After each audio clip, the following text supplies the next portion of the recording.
Hello, welcome to Psychopath in Your Life. This is episode number 186, and I'm your host, Dianne Emerson. Today I'm going to be covering several different things. One will be where did show 185 go, and that I'll be covering as far as how people get banned from social media.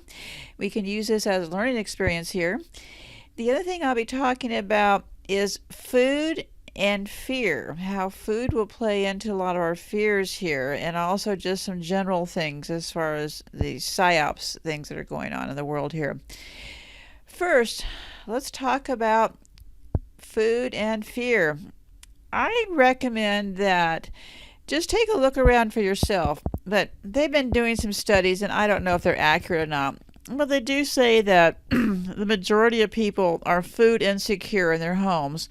And I do tend to believe that because in the old days, the farmers would put away food in their pantry, and during the good years, they'd put away food for the bad years. So people have gotten away from keeping a pantry in their homes, and so everything is open 24/7. So people no longer keep by a pantry, we're usually referring to a place where people keep the staples, where you can bake some bread and do things like that. So, yeah, people have moved away from having a pantry. So I would recommend that you kind of, while we have a little bit of breathing space here, is get out a pen and paper and just take a look at things from a strictly a logistical standpoint. I think that you're going to need about 75 pounds of oatmeal for one person for a year. And before you go, what? 75 pounds? That's a lot of oatmeal. Well, not really. That's about a quarter of a cup per day, which isn't really like huge portions or anything. And try to be thinking of solution. Every square inch that you have should have something there. For example, do you have space under your beds? Where can you be storing things? I think that food is going to be a way they're going to be able to drive the fear thing quite readily, because if the majority of people don't have enough food to last for a few days, I believe, and I'm only guessing here, that it will become quite easy to control the masses in the very beginning, because people will be desperate for food. So just think about it. Do you want to be that person that has to show up for that first FEMA roundup? Do you want to put yourself into that position? Because 75 pounds of oatmeal would cost you about $75 for the year. Obviously, you're going to need other things other than oatmeal, but just try to think logistically of what you're going to be needing to not have to get in that food line. That food line is also going to require giving up your name and a lot of other details. So try not to let food be what drives you into their arms, because the longer you can hold out on food, the better off you're going to be for you and your family. Because right now, places like Walmart are still shipping for pretty much the same price as going into the store. That's really a great deal, because, years ago, I would have thought about the carbon footprint. Silly me. Think about what kind of people would have a truck and drive stuff down the street to them. Well, that person is now me. Because just order it from wherever you can, because now they're actually still shipping it out. So while those trucks are running, and also remember, they're moving slowly on getting rid of money. Now they're talking about some coin shortage. So do what you can with what you have, and try to be a solution person. Try to be thinking of solutions to how you can, fill more bottles up with water. Do more that you can to make sure that you're going to be safer down the road. Hey, and if all of this turns out to be just blows over and everything's fine, what's the downside? That's why they say only buy what you're going to learn to eat. Don't. Now's not the time to decide to learn to eat something you've never heard of.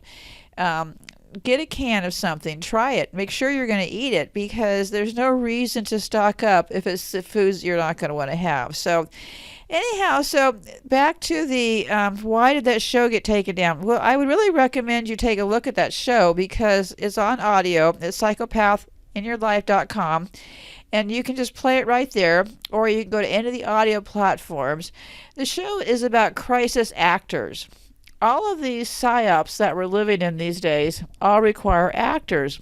And that means people who actually, show up and act these things out.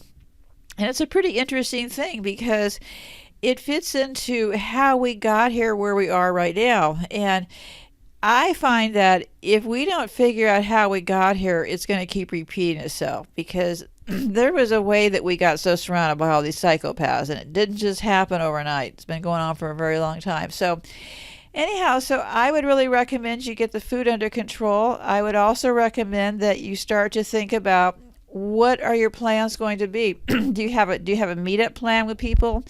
Do you have all of that thought out? So just spend a day or so and try to work through some of your own logistics. So anyway, so back to these psyops things. So in the show about the psyops actors, I don't think there's the psyops that we're in right now, this one is probably going to be the biggest psyops these people have pulled to date. I think it's going to be much bigger than 9/11. It's going to be the biggest one they've ever pulled. So it's going to be one that we're going to have to all be paying very close attention to because it's going to be coming at us from a lot of different directions. And remember, as you make up things, they're making up things, it appears, as they're going along. So there's not going to be a whole lot of stability that we can point to other ones and say, yeah, this is how it always works out. Because think about this. What kind of people would act in one of these psyops? Really, who would show up and get a paycheck for doing something so despicable to trick the rest of us? I mean, come on, Jodi Arias. What kind of deal was that? To teach men to be afraid of women? I mean, there's just a lot to all these different psyops that have been going on.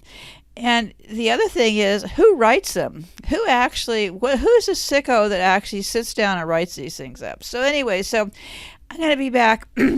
So how the bots got triggered for the show that got pulled was basically because of the words that I was using. And I didn't know it at the time, but you'll have to go listen for yourself because I was talking about a wide range of people, from the McCanns to a whole bunch of range of people. So I probably had a string of words that triggered them. There's other ways that you can get banned. One way is that this channel kind of got banned a long time ago because the research I've done to the pedos, but that's a different story. Another way people can get banned is a lot of times people ban themselves. That's an old CIA trick. Is people act like if they get banned and then somebody's after them, then when they come back, they act like, well, they must be telling the truth. So there's this weird CIA trick around getting banned. So basically, this show got banned, that one show, show 185, and it is an excellent show. I really recommend you go take a listen to it because we have the psyops, we have the psyops actors, and it's a whole little deal that they've cooked up here. And so next I will be talking about the military, the U.S. military. Are you aware that the U.S. military has 800 military bases in over 80 countries around the world? So tune in next in a few days and I'll be talking about the military bases and what that means as far as in real time. Are they in charge? Are they going to be in charge? Have they always been in charge? Pretty big questions out there. So anyway, so be safe out there and I'll chat with you soon. Goodbye for now.